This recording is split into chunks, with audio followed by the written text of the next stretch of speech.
할렐루야 샬롬 하고 인사합니다. 할렐루야 샬롬 샬롬 샬롬 샬롬 샬롬. 하나님 사랑합니다. 여러분 주 안에서 사랑합니다. 사무엘하 24장 25절 말씀, 전염병이 그치니라 이렇게 말씀하고 있어요. 마지막 절이죠. 그곳에 야훼를 위하여 제단을 쌓고 번제와 화목제를 드렸더니 이에 야훼께서 그 땅을 위한 기도를 들으심에 이스라엘에 내리는 재앙이 그쳤더라. 기도를 들으심에 재앙이 그쳤더라. 재앙이 뭐였어요? 전염병이었죠. 이스라엘에 전염병이 돌았어요. 다른 사람도 아닌 믿음의 사람 다윗으로 인해서 전염병이 돌죠. 혹시 우리가 겪고 있는 그 코로나 겪어 넘어갔습니다. 그죠? 믿음의 사람 우리 때문은 아닐까? 이것도 한번 생각해 봐야 합니다. 앞으로도 이런 전염병은 많이 일어날 거예요. 그죠? 우리나라뿐만 아니라 세계적으로 바라봤을 때 하나님의 은혜라고 말은 하면서도 실제로 내 것이냐 오해하고 나를 드러내고 내 마음대로 쓰고 있는 나 때문에 하나님이 진노하신 것은 아닐까. 힘들 때는 하나님을 찾고 살만하면 내 즐거움을 찾는 나 때문에 하나님이 성노하신 것은 아닐까. 하나님 자리에 올라앉아 있는 자들이 많아져서 하나님이 꽤 심하게 여기는 것은 아닐까. 이런 것 또한 생각을 해봐야 된다는 거죠. 다윗은 나 때문이라는 것을 9개월 20일 뒤에 깨닫고 17절에 기도하죠. 나는 범죄하였고 악을 행하였거니와 이 약무리는 무엇을 행하였나이까. 정하건대 우리 손으로 나와 내 아버지 집을 치소서 이렇게 고백합니다. 17절부터. 그래서 하나님이 다윗에게 전염병을 멈출 방법을 가르쳐 주시죠. 이날에 가시 다윗에게 이르되 올라가서 여부스 사람 아라운의 타작마당에서 야훼를 위하여 제단을 쌓아라. 18절이죠.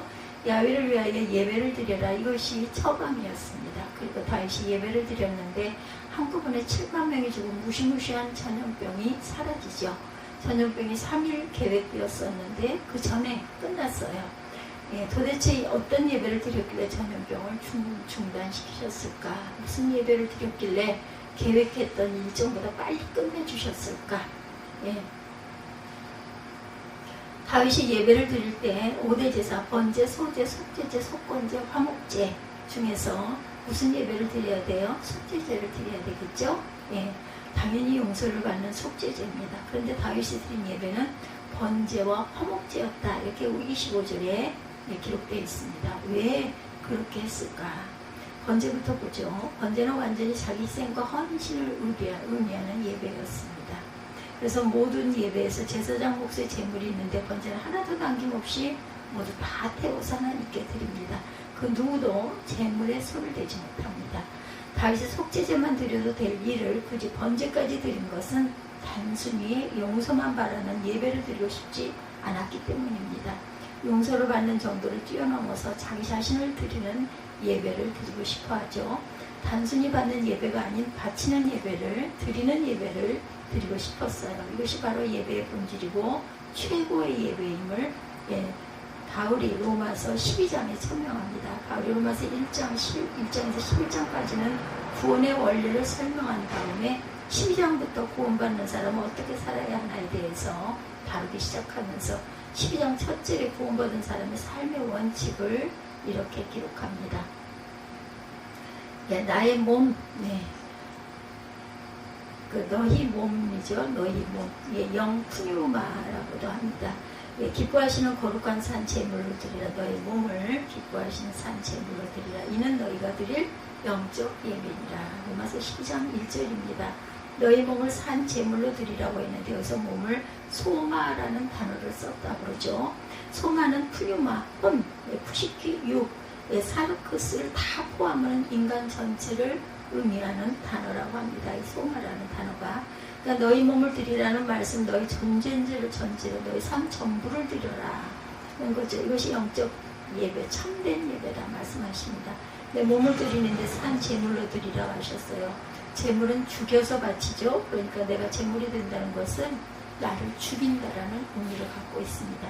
내가 살아있지만 죽은 제물이 되기 위해서 내 욕심을 죽여서 내 탐심과 교만과 이기심을 죽여서 산 제물이 되라는 거죠. 이것이 예배의 본질이라는 것입니다. 교회가 예배의 위기에 처해 있어요. 대면 예배를 드릴 수 없는 시절을 우리가 지나온 지가 얼마 되지 않다 보니까 지금도 그런 부분들이 아직 온전하게 바로잡히지 않은 그러한 시기이기도 합니다. 예배 본질이 훼손되었기 때문이죠. 참 사람이 그 습성이라는 게 굉장히 무섭습니다. 그리고 어려운 것보다는 조금 편안한 그 부분이 조금 좀 나태한 부분이 얼른 물들기가 쉬워집니다. 그래서 비대면 예배, 그냥 가정에서 그저 인터넷으로 드리는 예배는 틀어만 두면 되니까 무슨 짓을 하든 어떤 행동을 하고 있든 어떤 자세로 앉아있든 상관이 없다 보니 거기에 물이 들게 되는 거죠. 더 쉽죠. 또 일일이 교회까지 가지 않아도 되기 때문에 그게 편해서 그런 부분들이 물들어가지고 아직도 온전하게 교회가 회복이 다 되지는 못했을 거예요.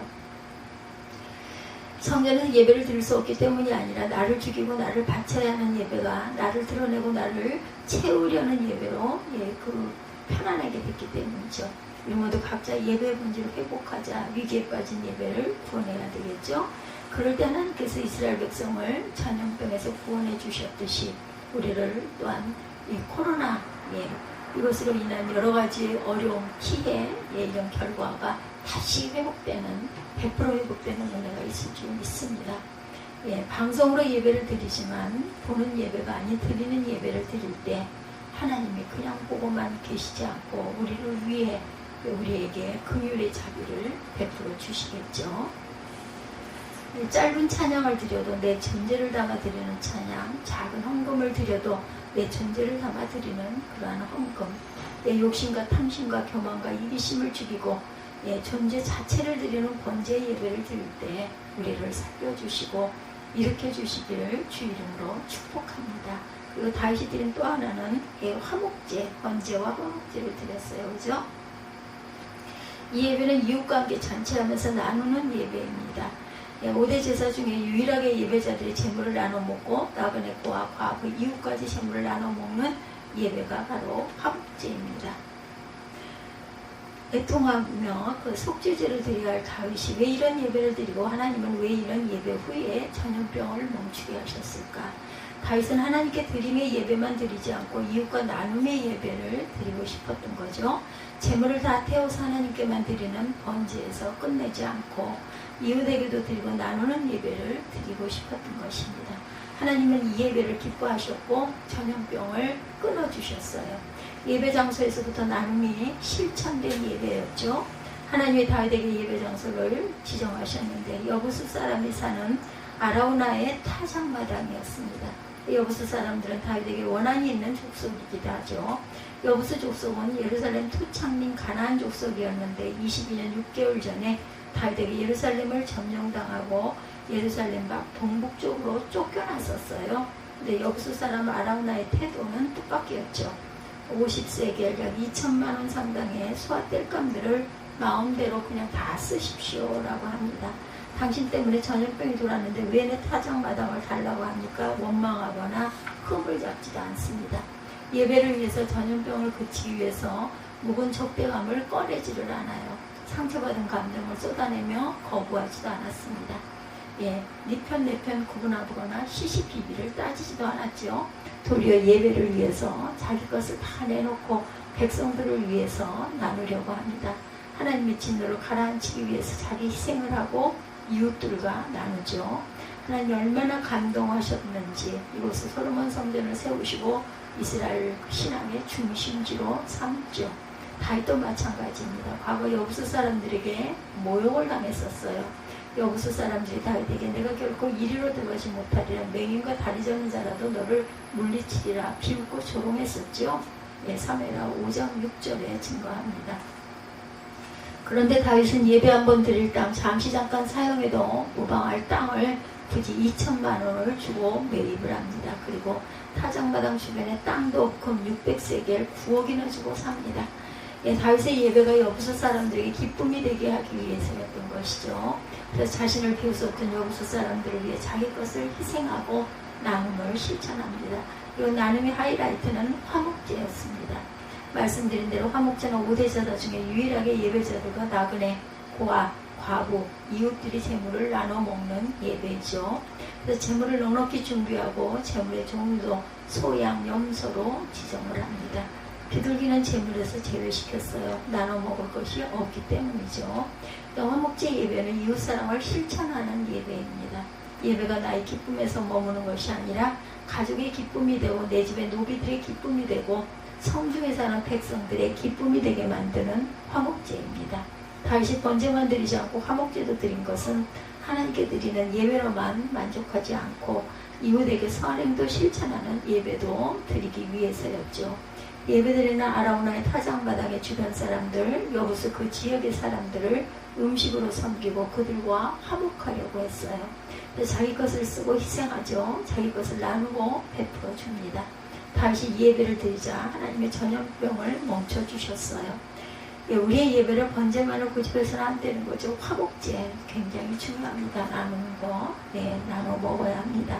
음식도 그래서 점심을 먹게 되는 건데 요즘에 코로나19 끝나고 나서 점심이 저희 교회도 회복되지를 않고 있습니다. 나의 예배가 가족들을 더 사랑하게 되는 예배여야 합니다. 예배드리고 나면 이웃에게 더 따스한 말을 하고 섬기는 행동을 하게 되어야 되겠죠.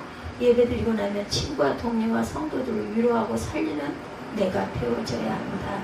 예배를 방해해서 가족과 이웃을 냉대하고 불안하게 하고 해를 끼치는 것은 참된 예배가 아닙니다. 세상 사람들이 묻습니다. 당신은 누구를 위하여 예배를 드립니까? 하나님을 위해서여야 하고 이웃을 위해서여야 하죠. 특별히 화목제의 예배를 회복해야 합니다. 화목제의 예배를 살려내야 되겠죠. 그러기 위해서 교회가 손해도 봐야 합니다. 저와 여러분이 희생이 되기도 해야 되죠. 그럴 때 하나님께서 우리에게 전염병을 멈춰주시는 기적을 주실 줄로 믿습니다. 코로나 퇴치, 그것이 퇴치되었어요. 그래서 이제는 독감의 한 종류로 바뀌었으니까 뭔가를 하나님께 감사의 제단을 쌓아야 되겠죠. 성경은 야훼를 위하여 제단을 쌓고 번제와 화목제를 드렸더니 이스라엘에게 내리는 재앙이 그쳤더라. 오늘 사무엘하 마지막 장 25절에 이렇게 증거합니다. 예배가 답이라는 거죠. 드리는 예배 번제를 회복해야 합니다. 나누는 예배 화목제를 회복해야 합니다. 방송 예배라고 보는 예배, 편한 예배를 생각하지 말고 드리는 예배, 나누는 예배, 우리 마음가짐이 문제죠. 그런 예배를 회복하기 위해 손해도 보고 희생도 각오하는 그러한 저와 여러분들이 되셔서 앞으로도 올 이러한 그 천연재해들 아니면 전염병 이런 곳에 하나님의 기적이 임하시기를 주님의 이름으로 축복합니다. 기도하시겠습니다.